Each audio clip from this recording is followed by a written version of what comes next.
오늘 본문에 보면 믿음이 없이는 하나님을 기쁘시게 하지 못하나니라고 히브리서 기자는 말합니다. 하나님을 기쁘시게 하는 것은 무엇일까요? 여러분들이 갖고 있는 성공, 성취, 또 여러분들의 어떤 꿈이 실현된 것을 하나님이 기뻐하실까요? 그렇지가 않습니다. 오늘 성경은 한결같이 말하는 것은 하나님이 기뻐하시는 것은 오직 믿음이라고 이야기하고 있습니다. 믿음이 없이는 하나님을 기쁘시게 하지 못하나니, 믿음 없이 행한 그 모든 것들은 아무리 세상이 인정해주고 주변 사람들이 정말 칭찬해 준다 할지라도 하나님을 기쁘시게 하지 못한다, 이렇게 말하고 있습니다.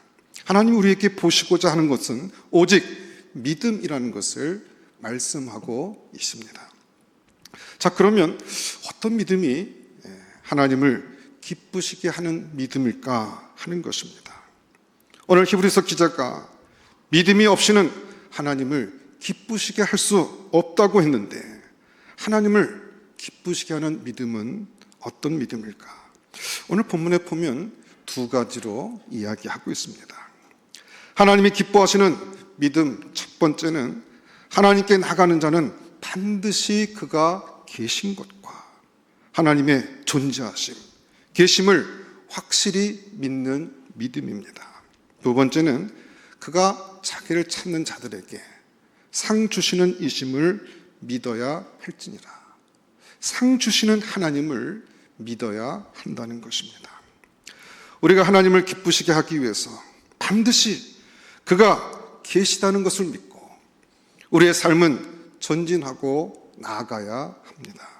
하나님이 계시다는 그 하나님의 존재에 대한 믿음, 이게 아주 중요한 것입니다.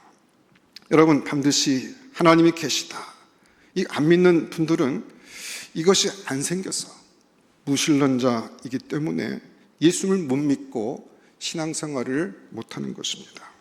그래서 안 믿는 분들은 한결같이 하나님에 대한 믿음이 없으니까 뭘 믿고 세상을 견디느냐? 자기 자신을 믿고 자기 자신을 신뢰하는 수밖에 없습니다. 하나님에 대한 믿음도 없고 자기 자신에 대한 신뢰도 없는 사람은 무너지는 것입니다. 세상에서 살아갈 수가 없습니다.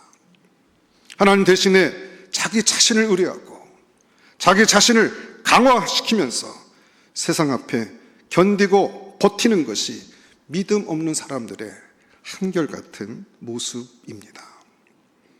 이런 사람들은 자기에게 있는 실력, 자기 안에 있는 가능성, 자기에게 있는 정신, 어떤 신념, 이런 것들을 강화시키면서 세상을 버티는데 하나님을 찾게 될 때가 대부분 거기에서 한계를 느낄 때입니다.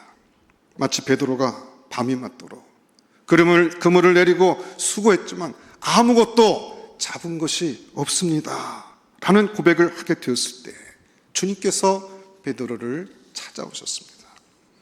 바로 자기 자신의 한계에 시달릴 때 주님을 만날 때입니다.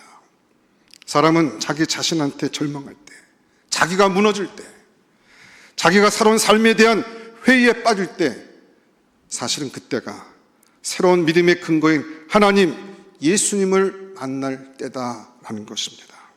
이럴 때 주님께서 찾아오시는데 예수님은 어떻게 자기가 하나님이신 것을 드러내시는가? 하나님 살아계신 것을 하나님이 가장 잘 보여주시는 방식은 첫째, 예수님을 통해서 하나님에 대한 믿음을 우리 가운데 일으켜 주십니다. 믿음이 생기는 방식이 세 길입니다. 첫째는 예수 그리스도를 통해서, 요한복음 12장 44절에 주님은 이렇게 말씀하셨습니다. 나를 믿는 자는 나를 믿는 것이 아니요 나를 보내시니 하나님을 믿는 것이며, 나를 보는 자는 나를 보는 게 아니라 나를 보내시니 하나님을 보는 것이다 라고 말씀하셨습니다. 즉 하나님은 자기 자신을 누구를 통해서 보여주시기를 원하시는가 하면 예수 그리스도를 통해서 보여주시기로 작정하셨다는 것입니다.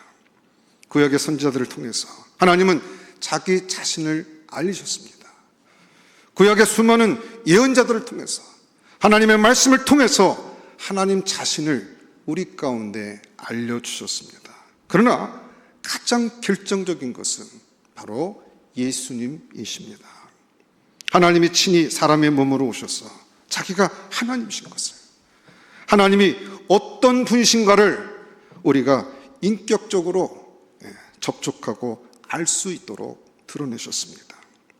반드시 하나님이 계시다는 믿음은 그래서 오직 누구로부터 오느냐? 예수 그리스도를 만남을 통해서 오는 것입니다. 그런데 예수님을 만난다는 것은 예수님이 육체를 가지고 살아계셨던 33년 동안, 특별히 공생의 3년 동안 만났던 사도들이나 그 당시 사람들은 예수님을 통해서 하나님을 생생하게 볼 수 있었습니다. 예수님의 인격과 또 예수님의 삶, 그리고 그분의 사역, 그분께서 행하셨던 모든 표적과 기사들, 이런 것들이 살아계신 하나님을 보게 했습니다. 그러나 오늘 이 자리에 있는 우리들은 주님으로부터 육신적으로 공생애 동안에 존재했었던 주님으로부터 벌써 2000년 후반에 살고 있습니다. 저와 여러분들은 예수님을 육체적으로, 인격적으로 접촉해서 하나님을 알 수 없습니다. 그럼 어떻게 하면 우리가 오늘 같은 시대에 하나님을 알 수가 있겠습니까? 그것을 예수님께서 뭐라고 말씀하시는가 하면 말씀을 통해서 알 수 있다고 얘기하시는 것입니다. 예수님께서는 자신의 말씀을 성령을 통해서, 성경의 기자들을 통해서 복음서에 기록해 놓으셨습니다. 그래서 오늘날에는 여러분, 우리가 성경을 읽다 보면은 성경에 기록된 예수님의 일화, 이야기들, 그분의 삶, 이런저런 사건에서 예수님께서 하셨던 일들을, 이런 걸 이제 깨달으면서 마음속에 예수님이 어떤 분이신가 하는 예수님의 상이 생깁니다. 성경을 통해서 예수님의 상이 생기는데 단순히 예수의 상이 생기는 것이 아니라 그 가운데 성령의 임재가 일어납니다. 그러면서 예수님의 상이 저희한테 살아계신 예수님으로 나타나는 것입니다. 그래가지고는 우리들한테 하나님의 임재를 체험하게 되고 예수님을 만나게 되는 것입니다. 그래서 예수님은 성령을 통해서, 말씀 안에서 우리 가운데 이제 영적으로 임재하시는 것입니다. 2000년 전에는 육체적으로 임재하셨지만 이제 성령 안에서 말씀을 통해서 우리 안에 임재하시는 것입니다. 그래서 예수님이 승천하신 이후 예수님이 더 이상 육신적으로 이 세상에 존재하지 않은 이 2000년 동안 수많은 사람들이 말씀을 통해서 예수님을 영접하게 되었고 예수님을 통해서 하나님이 반드시 계시다는 것을 깨닫게 되었습니다.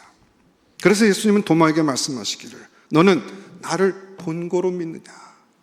보지 않고 믿는 자들이 더 복되도다 라고 하셨는데 저와 여러분은 이 사도들보다 더 복된 자에 속한 사람입니다. 저는 그 부분에 대해서는 아주 확신이 있습니다. 나는 베드로보다, 사도 요한보다, 도마보다 더 복된 믿음을 가진 자다. 왜요? 그들은 예수님을 보고 믿었습니다. 그런데 저는 보지 않고 믿었기 때문에 그렇습니다. 성령을 통해서, 말씀을 통해서 영혼의 눈을 열게 하셔서 예수님을 만나게 했기 때문에 육신의 눈을 통해서 봤던 사도들보다 제 믿음은 더 복된 믿음이라는 확신이 있습니다. 여러분들도 그 축복을 이미 받으셨습니다. 이렇게 하나님이 계시다는 것을 알게 된 이 믿음은 이처럼 말씀을 통해서 왔습니다. 그래서 로마서 10장 17절에 보면 믿음은 들음에서 생기며 들음은 그리스도를 전하는 말씀으로 말미암는다고 사도 바울은 말하고 있는 것입니다. 말씀을 통해서 우리는 하나님이 반드시 계시다는 사실이 우리 마음 가운데 믿어지는 것입니다. 그 다음에 이처럼 예수 그리스도께서 말씀을 통하여서 하나님을 우리에게 깨닫게 하시는 이 일은 오직 은혜로 되어진 일이다 라고 사도 바울은 우리 가운데 말씀하고 있습니다. 에베소서 2장 8절에 보면 여러분은 믿음을 통하여 은혜로 구원을 얻었습니다. 믿음을 통하여 은혜로 구원을 얻었습니다. 이것은 여러분에게서 난 것이 아닙니다. 하나님의 선물입니다. 은혜, 하나님의 선물. 우리의 노력과 우리의 애씀, 우리가 정말 무슨 힘을 써서 노력을 기울였기 때문에 하나님을 만난 것이 아니라 하나님이 선물로 우리에게 먼저 찾아오셔서 그 주님을 알 수 있게 되었다는 것입니다.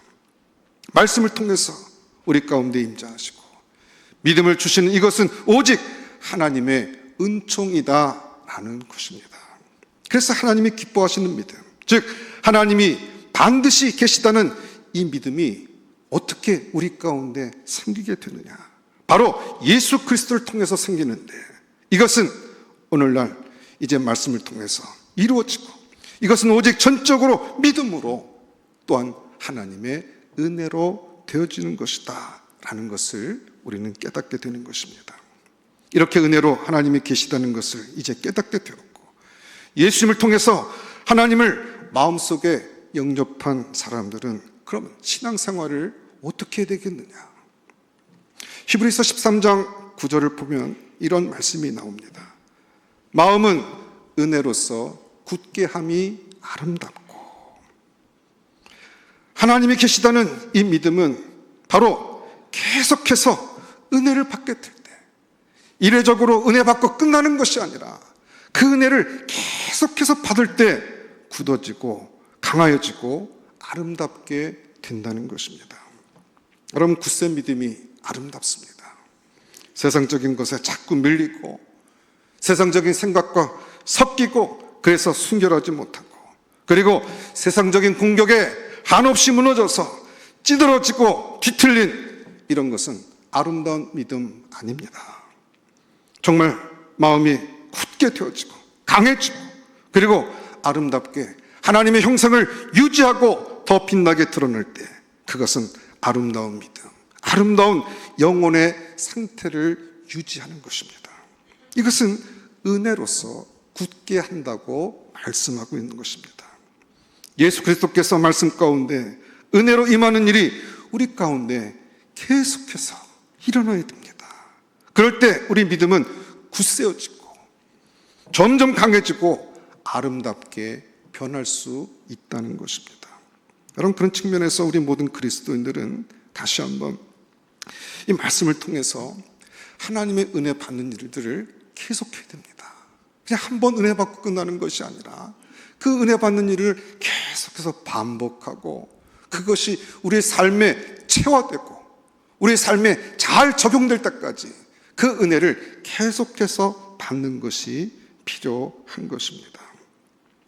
우리가 그 은혜를 받기 위해서 힘을 써야 되는데 그 힘써야 될 일들 가운데 가장 좋은 방법, 가장 좋은 길은 말씀을 묵상하는 것입니다. 우리가 하나님의 말씀을 읽고 또 공부하고 쓰고 암송한 그 모든 것을 성령 안에서 깊이 묵상하여 그 주님의 임재를 체험하는 것입니다. 여러분, 이 묵상이라는 것은 하나님의 말씀이, 이 기록된 말씀이 성령 안에서 내게 적용되어지고 내게 필요한 말씀, 나에게 직접 주시는 나와 관계 있는 인격적으로 교제케 하시는 그 말씀으로 역사하게 될 때 우리는 이것을 묵상이라고 부르는 것입니다. 즉 말씀을 통해서 하나님의 임재를 경험하고 하나님을 다시 만나고 옛 제자들에게 생생하게 인격적으로 만나서 말씀하셨던 그 예수님을 성령 안에서 다시 느껴지고 체험되지는 것, 우리는 그것을 묵상이라고 말하는 것입니다. 그래서 남에게 주는 말씀이 아니라 다른 교인들에게 다 주는 말씀이 아니라 내게 주신 그 말씀, 그렇게 느껴지게 되는 것입니다. 만왕의 왕 되시고 만주의 주가 되시는 그 하나님께서 다른 사람이 아니라 내게 말씀하셨다. 내게 직접 말씀하셨다. 내 영혼의 소원과 내 모든 형편과 처지를 하시는 그분께서 나에게 직접 말씀하셨다. 여러분, 이와 같은 영적인 깊은 임재 체험을 묵상을 통해서 하게 되고 그 묵상을 통해서 하나님을 더 깊이 알아가게 되는 것입니다. 그와 같은 주님 만나는 체험을 반복적으로 하게 될 때 우리의 마음은 굳세어지고 아름다워질 수 있다고 말씀하고 있는 것입니다. 사람의 마음은 은혜로서 굳게 함이 아름답고, 그래서 이 아침에 우리 모두가 하나님 앞에 구할 것은, 주님, 저는 계속 주님의 은혜가 필요합니다. 계속 말씀을 통해서 하나님의 은혜가 내 심령 가운데 가득 채는 체험이 필요합니다. 그럴 때 제 영혼과 제 속사람은 강건해질 수 있습니다. 굳세어질 수가 있습니다. 세상 앞에서 제 온전함을 회복할 수 있고 유지할 수 있고 더 충분히 발현하여서 하나님의 형상이 차고 빛나는 체험을 하고 저는 아름다운 영혼을 가진 사람으로 이 땅을 살아갈 수 있습니다. 여러분, 이와 같은 이 마음을 주 앞에 드리고 또 그와 같은 소원을 이룰 수 있는 방법은 다른 것이 아니라 하나님의 말씀을 묵상하는 일을 통해서 계속해서 하나님의 은혜를 누릴 때 가능하다는 것입니다. 여러분, 이 은총이 여러분에게 늘 충만하기를 주님의 이름으로 축원합니다. 사모하는 말씀, 하나님 말씀을 붙들고 씨름하고 이 하나님 말씀이 내 심령의 가장 소원 갖고 있는 그 갈증들을 해결해 주고 그 하나님 말씀 붙들고 또 그것이 내 안에 잘 적용될 수 있도록 그 말씀과 씨름하는 시간들을, 이 은혜의 시간들을 계속해서 반복하게 될 때 우리는 하나님이 살아계신 것을 늘 고백하는 믿음의 삶을 살 수 있다는 것입니다. 두 번째, 하나님을 기쁘시게 하는 믿음은 무엇입니까? 하나님께 나가는 자는 반드시 그가 계신 것과, 그리고 두 번째입니다. 또한 그가 자기를 찾는 자들에게 상 주시는 이심을 믿어야 할지니라.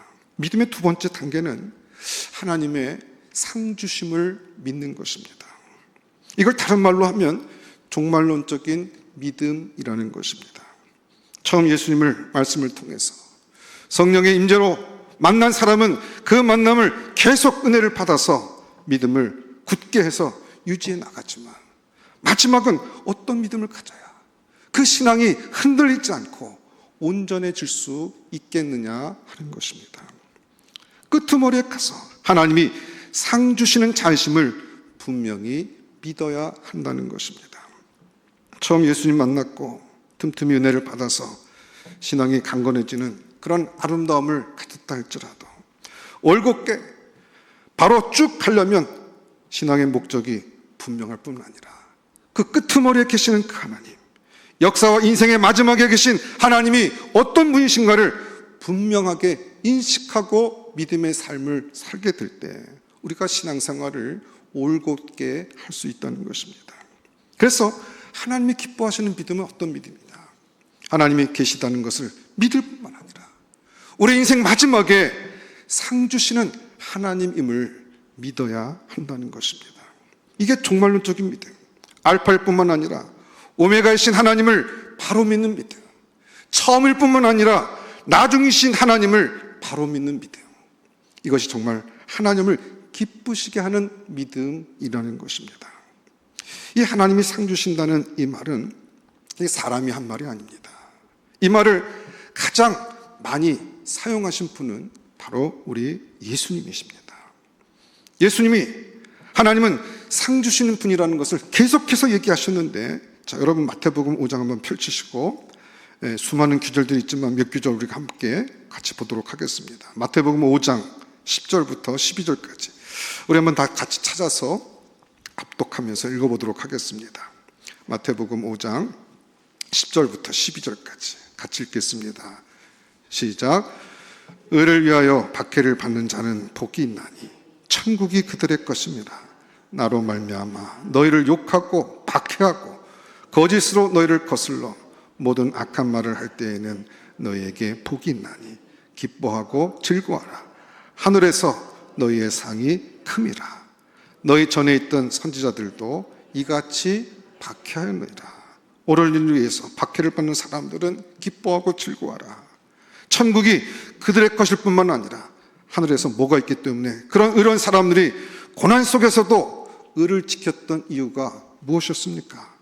그들의 상급이 크기 때문이다. 6장도 한번 보겠습니다. 6장 1절 2절도 같이 읽어보겠습니다. 마태복음 6장 1절 2절입니다. 같이 합독합니다. 시작. 사람에게 보이려고 그들 앞에서 너희 의를 행하지 않도록 주의하라. 그리하지 아니하면 하늘에 계신 너희 아버지께 상을 받지 못하느니라. 그러므로 구제할 때 외식하는 자가 사람에게서 영광을 받으려고 회당과 거리에서 하는 것 같이 너희 앞에 나팔을 불지 말라. 진실로 너희에게 이르노니 그들은 자기 상을 이미 받았느니라. 의를 행하고 사랑을 행할 때 사람들 앞에 보이려고 자기 만족을 위해서 하지 말라.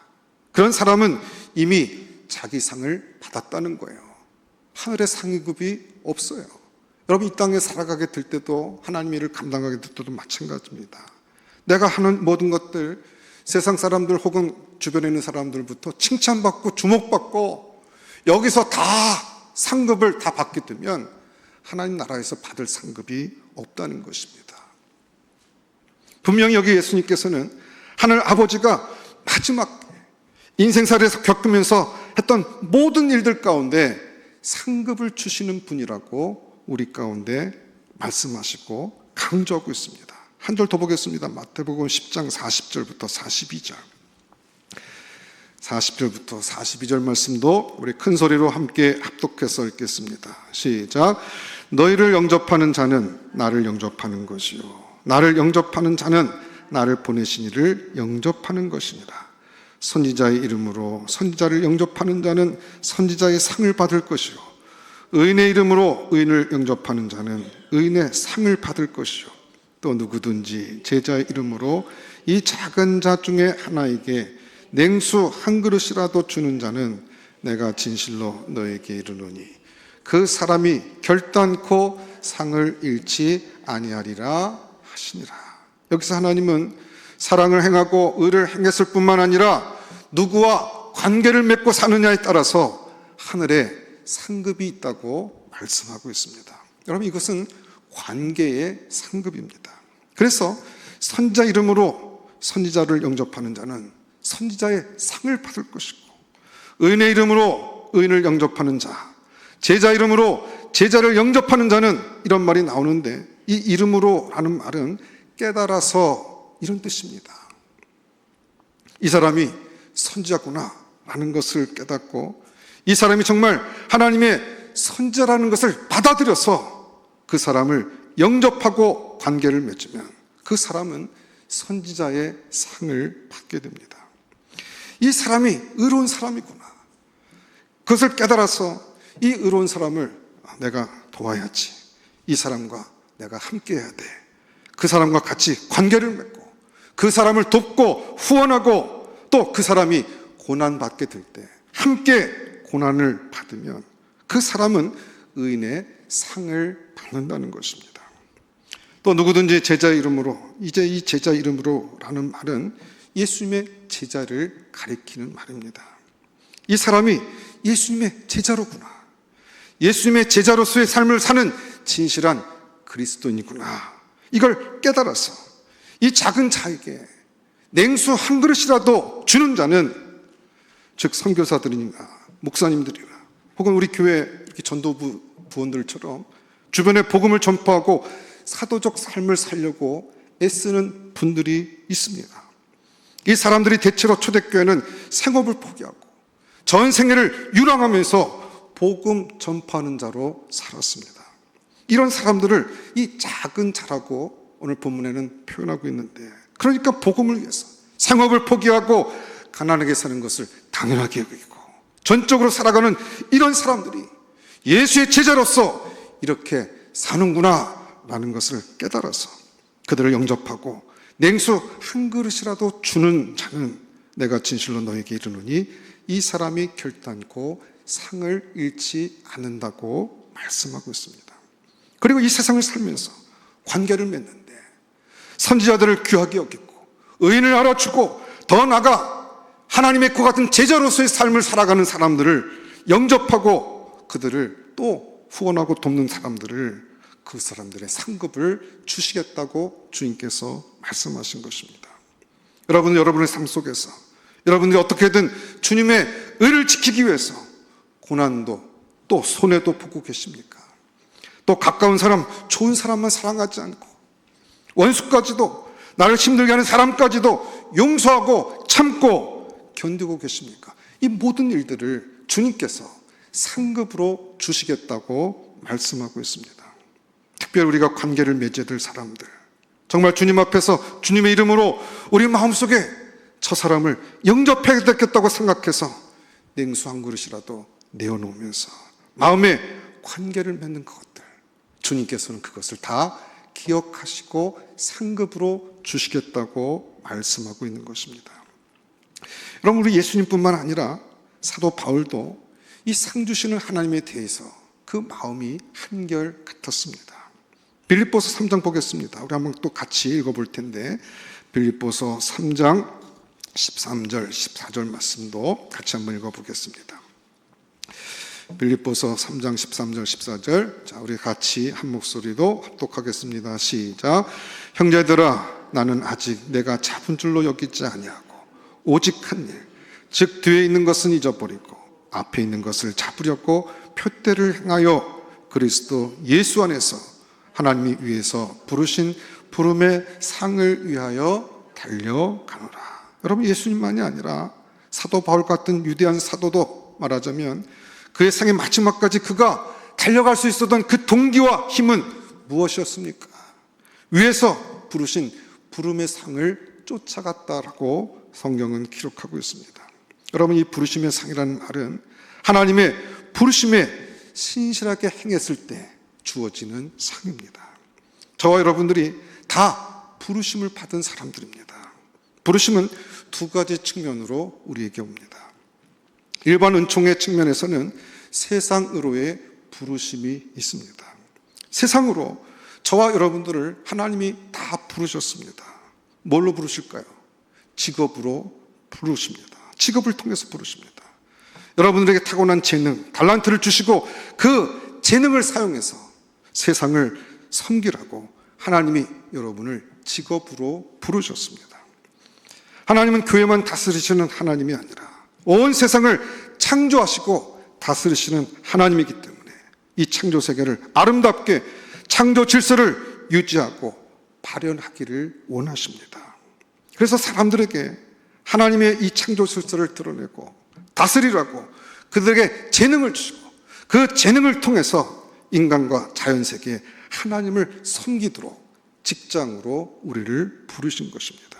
그래서 여러분들이 글 쓰는 작가의 소명이 있는 사람은 작가가 되고, 교사의 부르심이 있는 사람이 교사가 되어지고, 비즈니스맨으로 부르시는 사람이 비즈니스맨으로 부르심에 합당하게 사는 것입니다. 여러분, 이것이 일반 은총적인 부르심입니다. 두 번째 부르심이 있습니다. 특별 은총입니다. 복음 전파를 위해서 부르십니다. 교회에서 교회 직분으로 부르십니다. 집사님으로 부르시고, 권사님으로 부르시고, 장로님으로 부르시고, 목회자로 부르시고, 또는 전도자로 부르시고, 때로는 선교사로 부르시고, 하나님은 그렇게 부르십니다.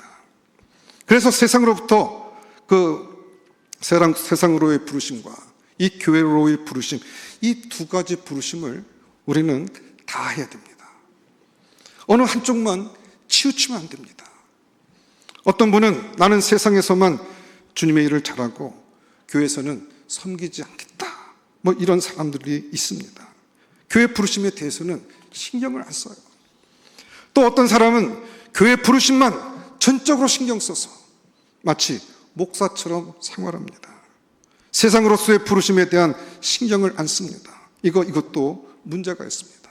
여러분, 이 둘을 다 균형감 있게 잘 해야 됩니다. 이 부르심에 신실하게 반응하게 될 때 하나님은 상급을 주시겠다고 말씀하십니다.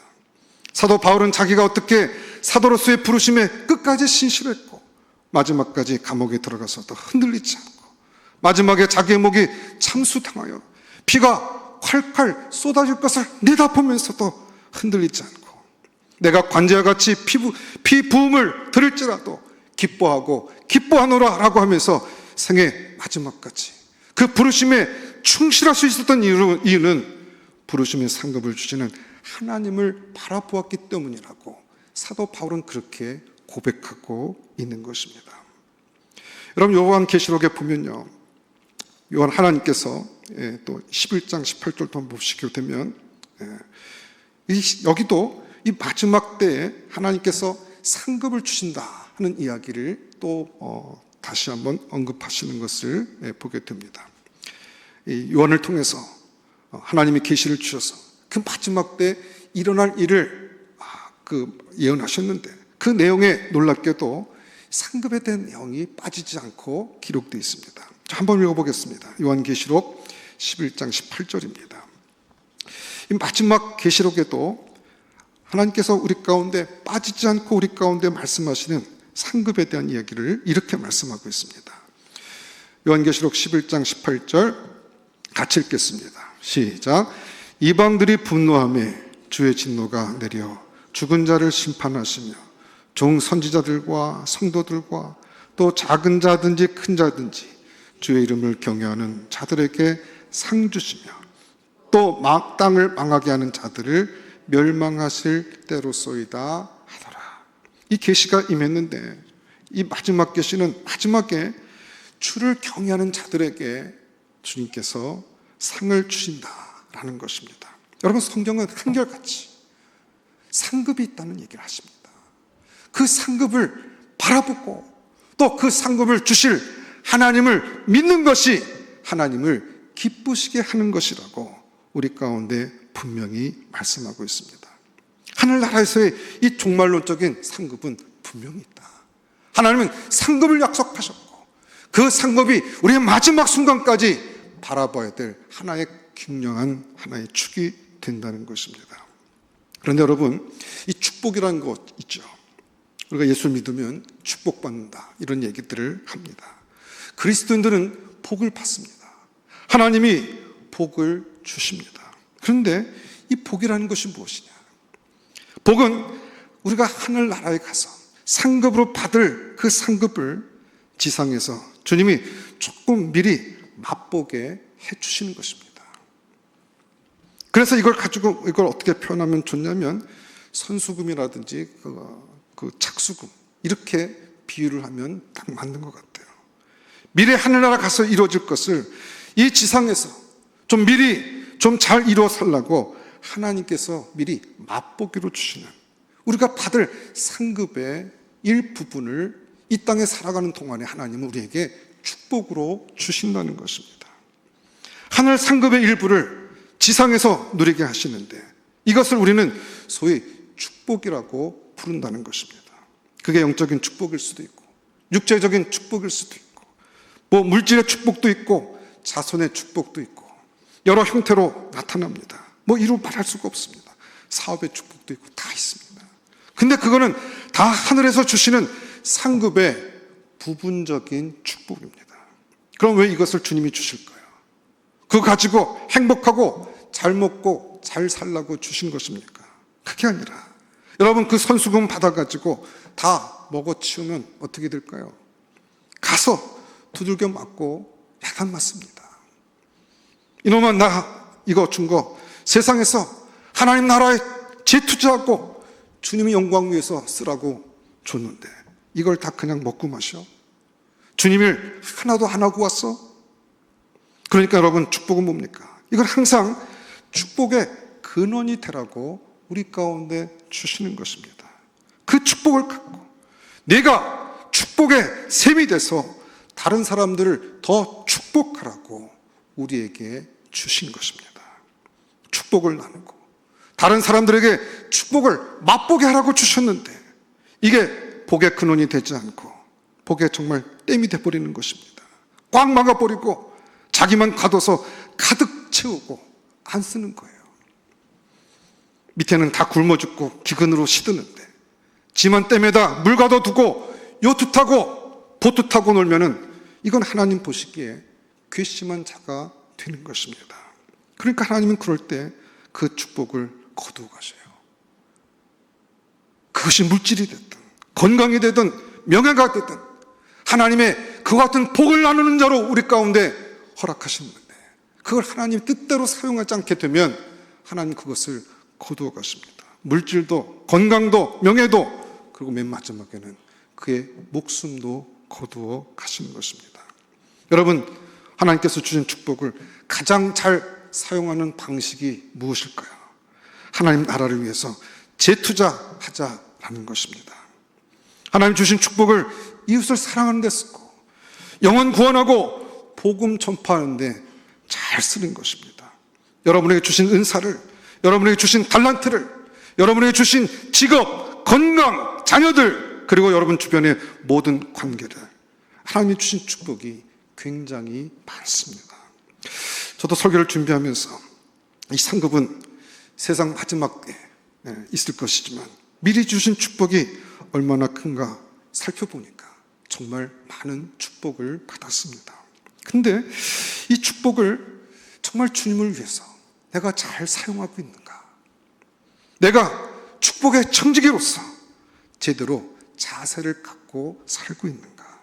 복의 근원으로서 잘 나누어주고 있는가? 돌이켜보니까 주님 앞에 부끄러운 부분이 너무나 많습니다. 주님 앞에 나가서 주님이 주신 것을 이 세상에서 낭비하고 소비하지 아니하고 이것을 하늘의 상급으로 바꿀 수 있는 지혜를 허락해 주시옵소서. 주님이 주신 것을 영원한 하늘나라 가치로 다 바꾸어 나가는 그런 축복을 저에게 허락해 주시옵소서. 이런 마음의 기도를 하게 되었습니다.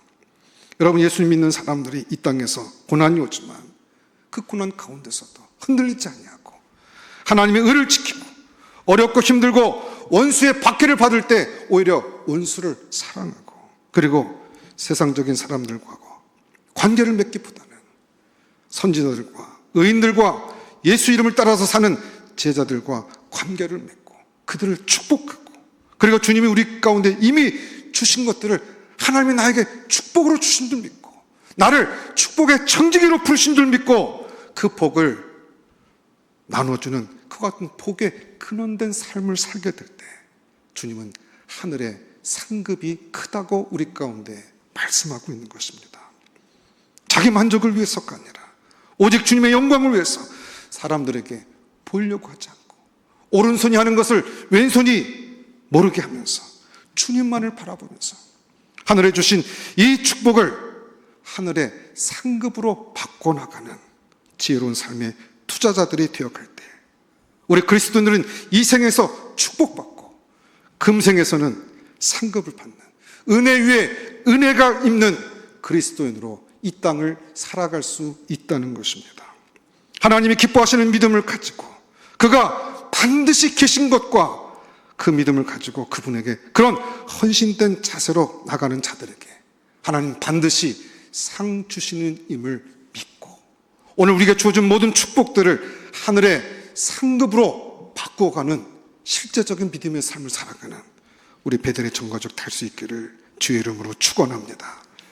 기도하겠습니다. 하나님 감사합니다. 우리의 삶에 이미 주신 이 놀라운 축복과 은혜들을 감사하고 감격하며 살 뿐만 아니라 이 모든 것들을 하늘의 상급으로 바꾸어가며 살아갈 수 있는 지혜로운 인생들 되게 하여 주시옵소서.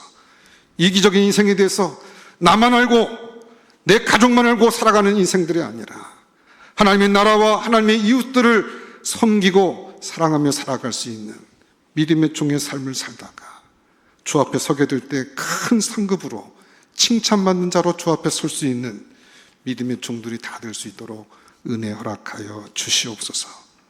모든 것 감사하고 예수님 이름으로 기도드렸사옵나이다. 아멘.